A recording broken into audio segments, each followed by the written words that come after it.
Hey guys, what's going on? So we made it to 2,000 subscribers, and I don't want to say no doubt, but I had very little doubt that I would go from 1977 to 2,000. I just knew that I was getting really close, and I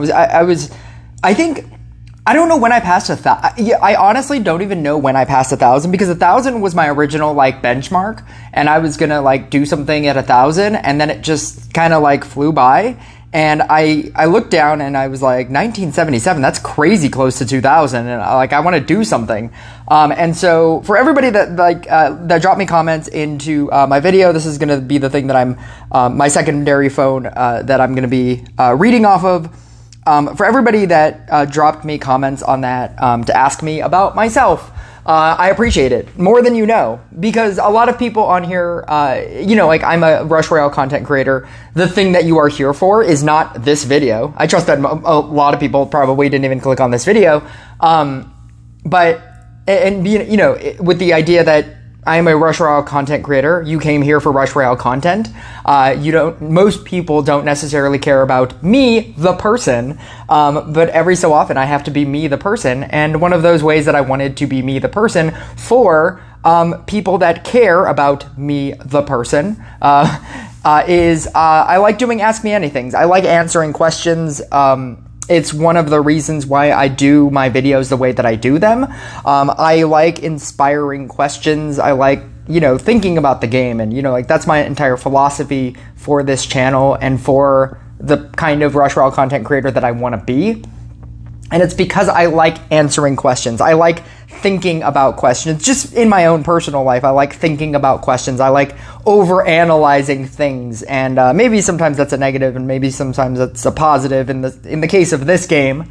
But I like answering questions and I like thinking about things. And so for everybody that actively cared to drop a comment asking me questions about me, thank you. That really means a lot to me. And without further ado, this should be a pretty quick video because there's not a lot of questions. Skell DR, or Skell Doctor. I think I've always read it as Skell DR, but it could very well be Skell Doctor. What game, any platform have you spent the most time playing, not including Rush Royale? I feel like the two other mobile games that I've played a lot, I played a lot of mobile games, and I've cycled through a lot of different mobile games. I think the two that I invested the most into was Injustice 2 Mobile, which is still going on. I was playing Injustice 2 Mobile for hours. I made spreadsheets focusing on tournament because in the way that the way that game worked, you wanted to build wide as opposed to building tall. You didn't want just one unit that was at max capacity, which is kind of like what Rush Royale is turning into. You wanted to build all of your character roster and build them, or the top 30, 40 people and take those units to max, because you had to build team after team after team, because for each 3-person team you had, I want to say 3 battles, and you had to take into tournament, and then you could do refreshers on one of the units, and then you could take it into another, you could take that one max unit with 2 other creatures, or with 2 other characters that benefited from that one main person, from your main damage dealer, and then you had to cycle out your damage dealer and then do 2 other things. It was insane, and you were doing so many battles to fight into the top, I want to say top 50, top 100, something in that area, to get reasonable prizes. And I was playing 3 hours a day when tournaments would happen, because you were essentially obtaining free rewards, but you had to do so many battles, and that was a game that when I would lose, I would want to throw my phone across the room. It was just such a and then it got more insane, and that's going to be the theme here. These games just had a giant roster of characters. Imagine Rush Royale currently, and then imagine within the next year they added 100 characters to Rush Royale. And, with new talents, and those talents had sub modifiers, and your heroes had modifiers that you could add for gems, and then you had 15 events going on at the same time. That's what these games started to do. Like, the roster became too big. Imagine if instead of level 15 for each unit, it was actually 100 for each unit. Like, that's what all of these games decided to start doing. So Injustice 2 Mobile, and I invested a lot of time in Disney Sorcerer's Arena. I've talked about this story before, but in Disney Sorcerer's Arena, the main creator, the A-Friend Gaming, if you will, of that game, opted to stop playing that game. And when he stopped playing that game, it was this guy named Cozy Gamer. When he stopped playing the game, that was like my wake up call to like, this game is really bad now. But I invested a lot of time into that game. Off of mobile, I would probably say Call of Duty Zombies, because it's just an easy thing that I can spend like 20 minutes of time on, and then just move on from. Like, it's not, I play Call of Duty Zombies so much that it's very difficult for me to play good games that you need to take time and invest into, like a Red Dead Redemption, like a Last of Us. Those are games that you have to like dedicate a large quantity of time just to progressing into that game. And I like the like 20-minute nature, 30-minute nature of a Call of Duty Zombies game. And so I've been playing Call of Duty Zombies ever since Black Ops, or World at War. I've been playing it since World at War, and I still do it today. I can't think of, what is it? London After Midnight fan. I can't think of any good question. What's your favorite color? Forest green, very specifically forest green. As a kid, I would assume every kid, I used to love coloring and using crayons. I used to buy like the 50 packs of crayons. So like a normal pack of crayons was like 8 crayons, but then they sold like the bigger packs with like all of the crazy colors. And for some reason, forest green, specifically forest green, it just did something to my brain that was just very visually appealing. And so ever since that moment, as a 8-year-old or whatever, that has been my favorite color. Calamby. Shout out Swifties. Congrats, man. Thanks for the content. You're killing it. Thank you, Calamby. Calamby is one of, every so often, like, it's a username that I see pretty often. So thank you, for saying that. Saz. That guy says I. All right, question time. What's your favorite cheat meal or snack? Gummy. Getting older, and, like, becoming an adult, you kind of want to say that like every meal is a cheat meal. Like, I'm not a healthy eater. Like, just in general, I don't eat anything that I can't microwave. I don't cook food. I eat at restaurants constantly. And then obviously my leftovers are then something that you can microwave, or I go to Target and I buy food from a grocery store, from like instant kind of type food, like meals, like I don't know, Stouffer's meals, the Stouffer family meals, and then that becomes like my meals. So with that baseline of, I don't really eat healthy food in general. I love cheddar fries. Anytime I ever go anywhere new and I don't know what to get, like my go-to is cheddar fries, cheddar bacon fries, cheddar fries with garlic aioli. If they have garlic aioli, if they don't have garlic aioli, Thousand Island. If they don't have Thousand Island, I will ask them for mayonnaise, and then they'll have ketchup, and I will make Thousand Island. I'm a sauce person. In terms of maybe candy, I love gummy clusters. I don't know when I first got onto gummy clusters, but gummy clusters, maybe peanut M&Ms. That's probably enough answers. That's way too many answers. I need to get through this. Fun mix time. I would like to ask if you like Crystalmancer with the smiley face. Early congratulations on 2K subs. My problem with Crystalmancer lies solely on High Arcanist. I know that she's doing this as a joke. Fun mix time is one of the constant people that I have in my streams. But I said that I would answer every question as if I've never gotten the question before, in a serious type of way. And Crystalmancer, my problem with Crystalmancer is very specifically rooted in High Arcanist. High Arcanist dealing damage every 3 seconds is my biggest problem with Crystalmancer. I think that if more people ran Crystal Arcanist and were praising Crystalmancer because of Crystal Arcanist, I wouldn't hate it as much as I do. I hate it because so many people that promote Crystalmancer love the High Arcanist side of Crystalmancer, and I just strictly think that it's much worse. It's the idea that you could get the boss luck of King Pudding into Bedlam and then immediately get Bedlamed is dumb to me. The idea that that has the ability to be a sequence of events that happen is dumb to me. That, you know, like, because imagine if like you had no cleanse, if there was no cleanse in this game, right? Imagine if there was no way to cleanse in this game, and then they started bringing things out like Dark Priest and King Pudding, and your deck that you built didn't have the ability to cleanse it, and then you just lost. King Pudding into Bedlam to a High Arcanist. I don't know how they survived that. I trust that I'm going to get a million Crystalmancer stands in the comments being like, you could survive that. All you need is Mermaid, and then you just merge the bubble next to the thing, and then it'll give the bubble to the Crystalmancer. Like, I trust that there's somebody in the comments that are going to be, oh, you just add High Arcanist into a Blade Dancer deck, and then the Blade Dancer kills the King Pudding things, and then the High Arcanist can blow up the thing, and then it can blow up the Bedlam, and it's so good. I don't know. Like, that's my main problem with Crystalmancer, and I think that Crystal Arcanist is much better.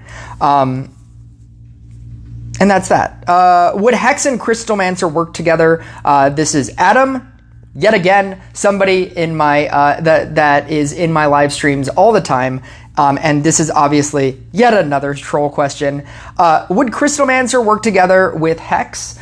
He's specifically asking this for 2 reasons. One, Mitch the Kit, who is also in my live streams as well, loves Hex, and he knows that I hate Hex, and then he likes Crystalmancer because everybody in the world loves Crystalmancer. I joked that I would do Crystalmancer content for like a week and watch my subscriber jump like 3,000 people. All 3,000 people who don't watch my content because I don't do Crystalmancer content, and that's the only card that they care about. And what's funny is whenever I bring this up, there are people in my comments that'll be like, or people in my live that'll be like, I don't like Crystalmancer. I hate Crystalmancer too. But then when I don't bring this up, when I don't say, you know, slanderous things like specifically about Crystalmancer, and I'm just doing a normal stream, like I'm doing a Spirit Master, you know, like stream, and I'm doing, you know, like Blade Dancer. What other cards do you want me to play? Everybody in the comments will just be like, Crystalmancer, you don't do Crystalmancer videos.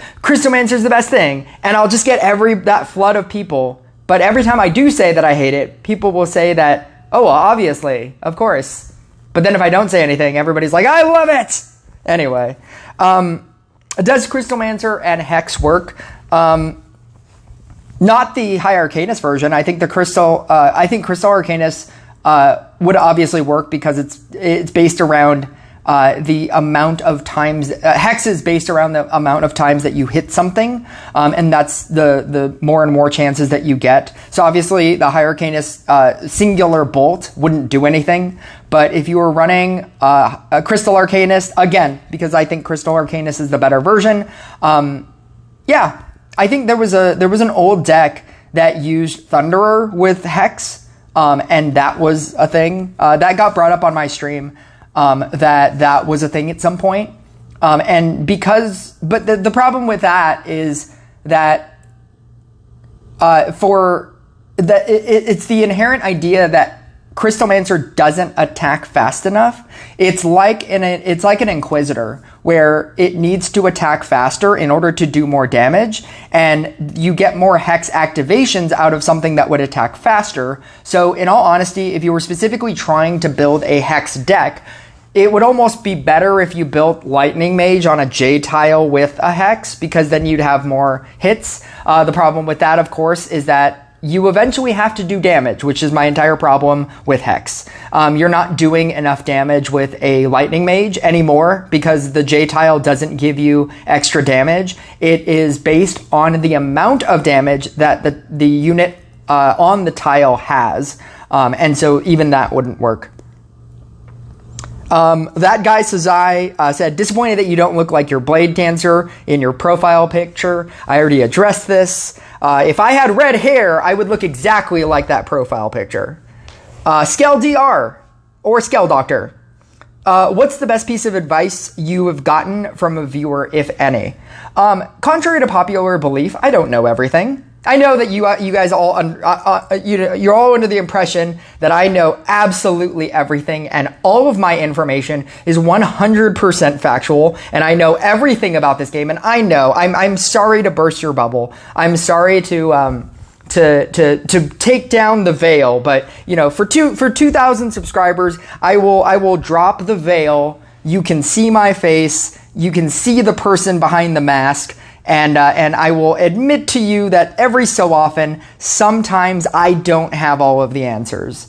One of the best pieces of advice that I've ever received from a viewer was when I used my old school version of a deck that I used to run as a co-op deck that was not supposed to be good. It wasn't supposed to be the best version of the deck. This was obviously before Scrapper talents. This was before Harley Quinn talents, obviously. But I used to run Blade Dancer, Floral Frenzy all the time. This was obviously back when Floral Frenzy wasn't great. And Blooming Dash Blade Dancer was the better version.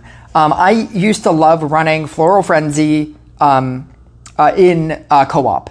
And some viewer said, why don't you copy Harley Quinn? Why don't you use Harley Quinn and copy Blade Dancer, and then your Elegant Parry will get rid of the debuff?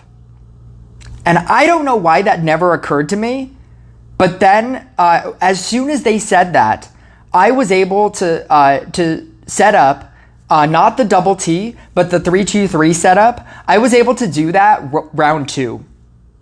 Like, I was able to get enough mana, and I made a video about this a long time ago. The speediest way, I was running Blade Dancer, Dryad, Night Statue, Scrapper. Obviously, when you could run Dryad and Scrapper together, and it wasn't silly.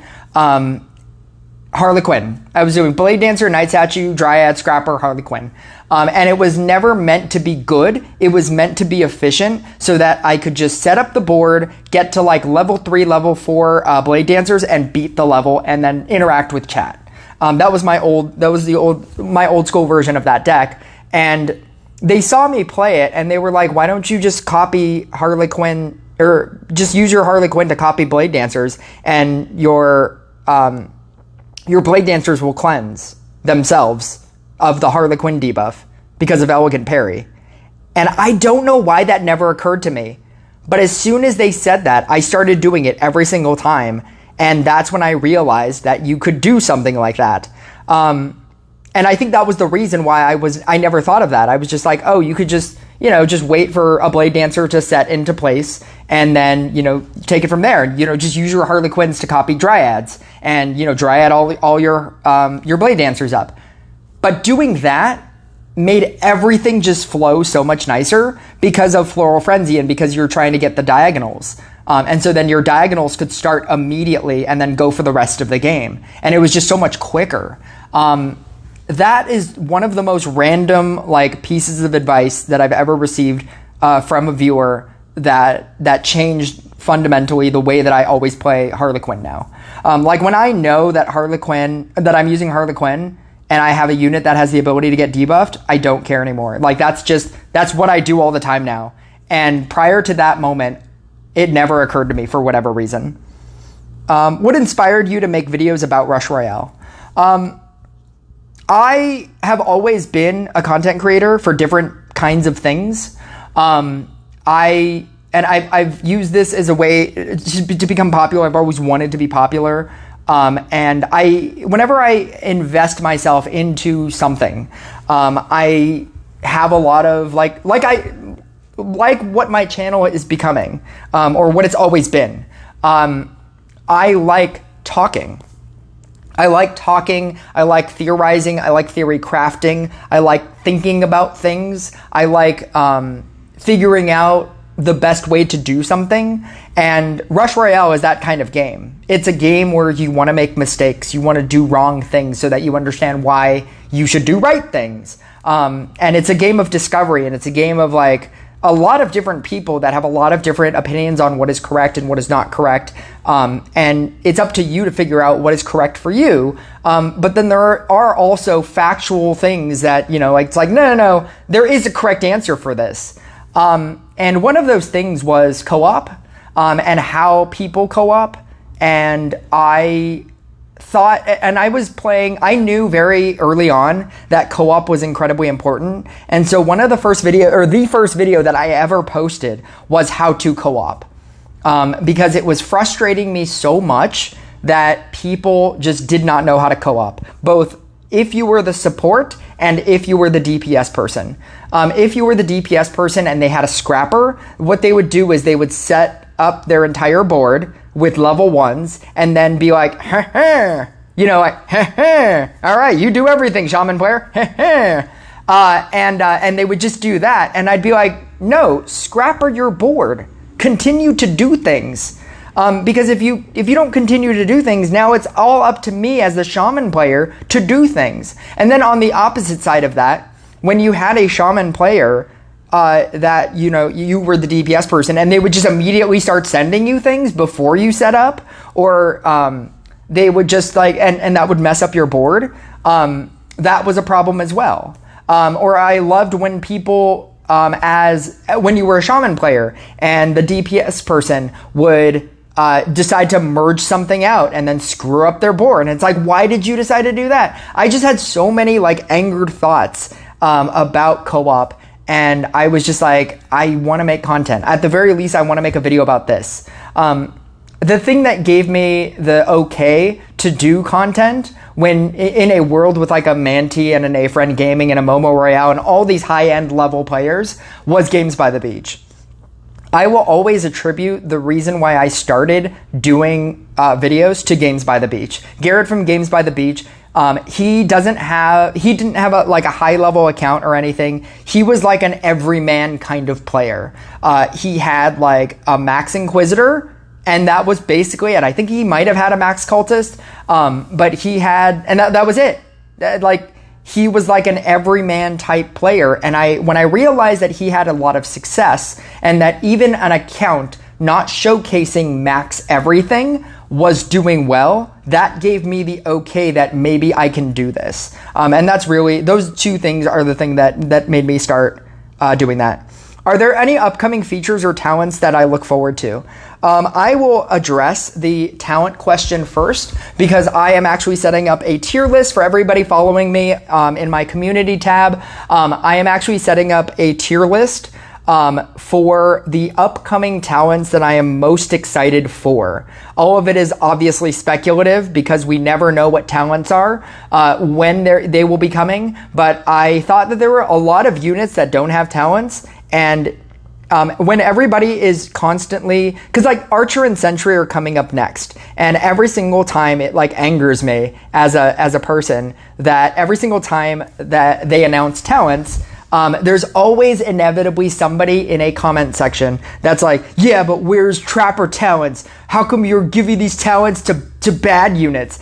And then when they give talents to like a Trapper, or they give talents to a Scrapper and a Harley Quinn, everybody's like, why aren't you giving talents to Archer and Sentry? How come you only care about, you're only pay to win? You only care about the money making legendary cards. You don't care about the free to play community. And then people do free to play, and it's so funny to me. And it's every single time that they announce talents. And with that, I have never cared about talents, any talent, more than I care about the Portal Keeper talent. So I will address that, but in a separate video, I'm going to make a tier list of the talents that I am most excited to see happen in this game.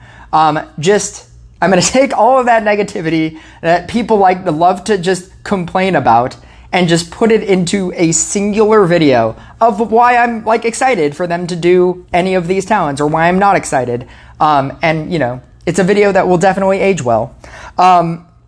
And then, are there any upcoming features that I'm looking forward to? Features, I only care about two. One of them is the idea that they said that they were going to change Clan Wars to points as opposed to a time-based activity. So currently, it is what is the clan that can get to 50,000 points the fastest? And so because of that, time zone matters, which is why there are reset clans. Clans that, you know, when both clans are like right there at the top and, you know, they just have to get to there, when the reset clans will wake up when the reset happens so that they don't spend an entire day for their clan to eventually do enough points to get to here. They all wake up at the specific time. They're all on. They're all ready, and they pass it. And I'm in a reset clan right now, and we've won 6 out of the 7 last games that we've played. Like straight up, you know, top player. We have won like 6 out of the last 7 tournaments. It's crazy. And they said that they were gonna play with the idea that it could just be based on points alone. That there was a time limit in the same way that Mirror Match starts the same time for everybody and ends at the same time for everybody. They were just going to set a time limit, and the clan with the most points at the end of that time limit, they won. So it's based on your clan participating and your clan winning, and it's not based on whether or not you wake up at 4 a.m. Or you have you live in a great time zone where it's 7 in the morning or 8 a.m, right? Some reasonable time. Or you have some, even worse time where it's like, 3 a.m, right? 2 a.m, whatever. And so that feature, as well as a way to get rid of the commons, rares, and epics. And they said that they were toying with the idea that they could create a way to create a new shop that you could donate all of those, your commons, rares, and epics, all of your excess to, gain points, and then buy emotes and old profile pictures that they don't use anymore. From previous season passes, from previous hero taverns, and again, a rotating type shop, kind of like the regular store and the regular where you buy units and legendaries. I feel like that would be the coolest way for old players like myself that have way too much excess of commons, rares, and epics to get rid of, and then acquire things that don't necessarily affect the game. They don't give you an inherent bonus. They are just cool things that now you can collect that you will never be able to collect. And that still wouldn't deter people from buying a Hero Tavern Pass or a Season Pass. So it doesn't affect that either. So it's not like, oh, well, since I know that I can get this emote, later on in that shop, I don't care about buying the Season Pass. That was never the reason why you're buying the Season Pass. And it's not giving you an inherent advantage in the game either, but it's also, it's something to do with all of those extra stuff. And when you're getting just a constant amount of extra stuff, it is something to do with all of that. And then you're getting really cool stuff. I think that's really cool things that, I want the shaman, I want the shaman one. I want that one, so bad. It was like the old school co-op thing. And when you didn't have it, there was no way to signal when you wanted your shaman player to stop. But then the people that had it, they were just so cool. They would be they would do the dog emoji, which was the fetch, and that meant shaman me. And then they would do the and then, that was the thing. This is not going to be my shortest video ever. I was going to say that this is going to be my shortest video ever. What are your top 3 favorite cards? This is still Skull Doctor. Top 3 favorite cards, Blade Dancer, because I played it for so long. I love Blooming Dash Blade Dancer. I love the idea of like it becoming better or it becoming meta. I think it's such a unique deck. The problem that I have with the current meta is that every deck kind of looks the same. There are specific decks that are outliers, but like, you know, the Tesla deck, the Bruiser deck, the Spirit Master deck. Is there another deck that is essentially the Night Statue Trapper Witch deck? Like, you know, like that type of deck. It's just like, I'm just going to leave these here and then I'm just going to scrapper away. I'm just going to keep scrappering. It's the same deck. And it's just, what card do you have? Blade Dancer does the same thing. It's a Blade Dancer, Bruiser, Tesla, Spirit Master. They're all the same deck. I like that Blooming Dash Blade Dancer is such a unique play style. I guess you could call it like the poor man's Riding Hood, because it kind of does that. Like, you set up a Night Statue and like a Trapper or a Witch or something, and then you just kind of move your pieces around. I guess you could call it like the poor man Riding Hood deck. But I just really like Blooming Dash Blade Dancer. I just think it's a very cool deck, and I played it for so long. And it felt like, because nobody was playing it, it felt like my own deck. Like, that only I knew about, because nobody cared about it. And everybody, even when I was trying to promote that Blooming Dash is so much better than Floral Frenzy, when it was, it's not anymore. But when it was, and I was trying to promote it, nobody believed me, and they were just like, how do you make Floral Frenzy better? I was like, you make Floral Frenzy better by playing Blooming Dash Blade Dancer. But it's just so hampered by not having by Portal Keeper not having talents, and it being a card that you are forced to use. Yes, there's the Flicker variant. Don't at me. It's not good. The Flicker variant is not good. I just want Portal Keeper to have talents. But I like that card. I love Zealot as a bad card. I love Zealot. I like the mechanic of Zealot. I like the idea of Zealot, even if it's terrible. I like it's one of those beginner things that you kind of like. You like gaining mana, right? You like obtaining mana. It makes you feel powerful. It makes you feel like you can do anything. As like an advanced player, you know that mana doesn't necessarily matter. You're not going to put a deck with Trickster, Cauldron, Demonologist in your deck and say like, this is the best deck because I have all the mana. You know, like as an advanced player, you know that that's not a good mechanic, and that's not going to win you games. But like when you start, like Zealot is such a cool, unique unit that cares about mana. Like I was so excited to get Trickster to like level 20 because of Zealot. I was like, oh, this would be so much better if I had like a level 20 Trickster. And then you have Cauldron and Zealot, and it gets supercharged and so cool. And Zealot's just terrible, but I love it as like an idea. I like the idea of Zealot. Top 3. Zealot, Blade Dancer. Do I have a third favorite card? Those are the two that I always like go to. Like Blade Dancer is my favorite like good card, and Zealot is my favorite like bad card. I don't know if I don't know if I have a third. I probably do. I don't know. I like Witch. I like Witch because I like the polymorph ability.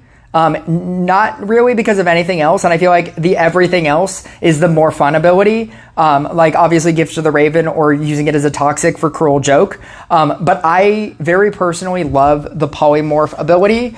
Having the Witch, like when you get to a higher level than 3 Witch, and it just transforms and has and activates, it activates either Gift to the Raven and Cruel Joke, and changes into another useful thing.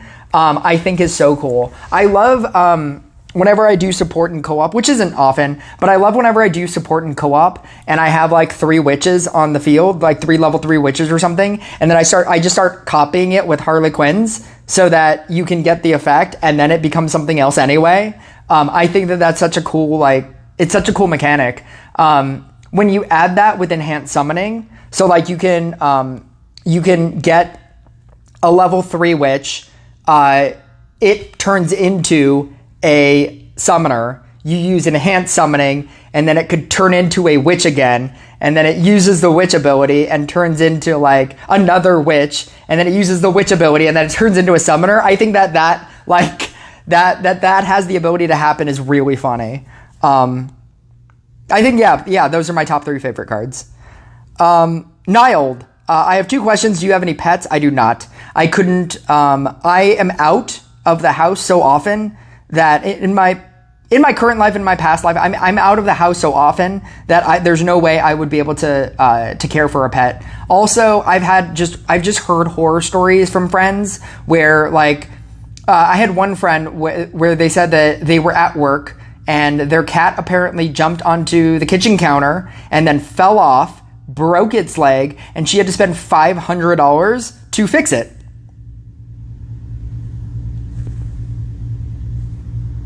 I was like, that's not my life. That's not a life for me. I don't have the $500 extra for myself, for my car, and certainly not for a pet that just did dumb shit like that I couldn't control. There's no possible way that I can afford pets. What is the Rush Royale official Discord not... Why does the Rush Royale official Discord not show you as a content creator? I have no idea. I don't really have an answer for that. Cristiano from Rush Royale, I really can't think of any good question. Do you or did you play any sports? I played golf, not professionally in any kind of regard, but I had to take a PE for my high school, and golf was offered, and so I really got into golf. I've never liked team-based sports. I never liked the idea that you could play your best and your team could still lose. That seemed like a dumb idea to me. I never liked the idea that you could do so well in that game and yet somehow your team still loses and you feel like a failure because your team lost and you guys need to get better. I never liked that idea. So I went in the complete opposite direction, and I really like golf because it's all up to you. It's 100% your job. And I liked the mechanics, and I liked that you also don't need to be strong, because I don't know if you know this about me. Not a football guy. Not a football guy by any means. I'm not that tall. I don't think I'm short. I'm like 5'7", 5'8". I don't know. I'm not one of those, I'm 5'9.5". I'm almost 6 feet. Girls like me. Girls, you should all like me because I'm almost 6. No, I'm like 5'7", 5'8". I don't know. So I'm not tall. I'm not a basketball guy. I'm not like a football guy because I'm not big. Like, there's a lot of sports that just don't work well for me. And golf was one of those things that, like, you know, like you get these 120 pound, 130 pound people, and they are just, you know, gunning, you know, balls, you know, like down the lanes. And the fairies, are they called fairies? I don't know, I haven't played golf in a while. But they're like hitting balls so far based on technique alone, and that's all it took. And I got really good at it. I mean, like, I wasn't like professional by any means, but I would like to think that I did it very often, and I had like a pretty good grasp of the game. And it was something, but it was something you had to work at all the time. It's also a very expensive sport. Or is there a sport you would like to learn how to play? No. With that question, no. Mitch the Kit. Again, somebody in my live chat all the time. This is a insider question. When is your plan to give me and Adam your Sando? So I did a stream where at the end of my stream, I usually do it whenever I do streams in the morning that Mitch can catch, because he lives in, I want to say, the UK, somewhere in London, or I believe. He is in a complete opposite time zone as me. So whenever I do a stream, it is if I do one in the morning, like super early, like 8 o'clock, 9 o'clock, 10 o'clock, 11 o'clock, it is already about to be night for him. So whenever I do night streams, whenever I'm like ending my stream at 9 o'clock my time, it is overly late, and he should definitely have been asleep. And so I did a stream in the like mid-afternoon, at which point I didn't eat anything. And I was like, I'm going to go eat my sandwich. And so they were like, are you going to share your sandwich? And it just became like a weird comment thing. And so that is what that reference is. This is my first time seeing you. This is user JE9SE6UL4Y. This is my first time seeing you, but I'll have to admit you're cute though.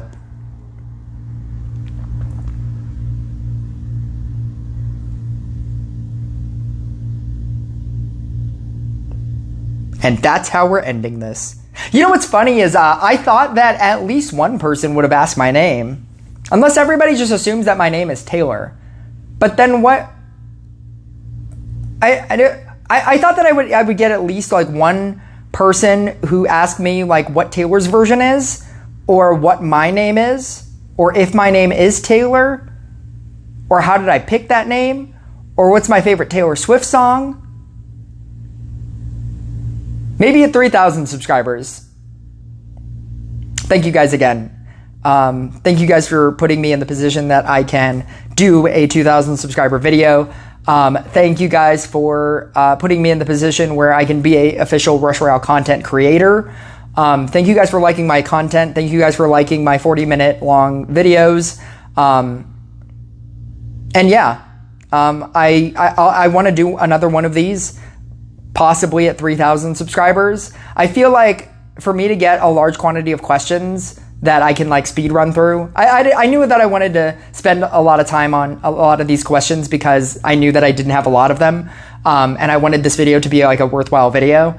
But hopefully, you know, like maybe at some point I will become so popular that I can do a live stream. And just answer questions during a live stream. Like if Taylor Swift ever did a live stream and she would just get flooded with 5 million questions. 500. I feel like Dr. Evil. 5 million? Like what? 500 billion questions. But we'll see. I don't know. I'll catch you guys next video.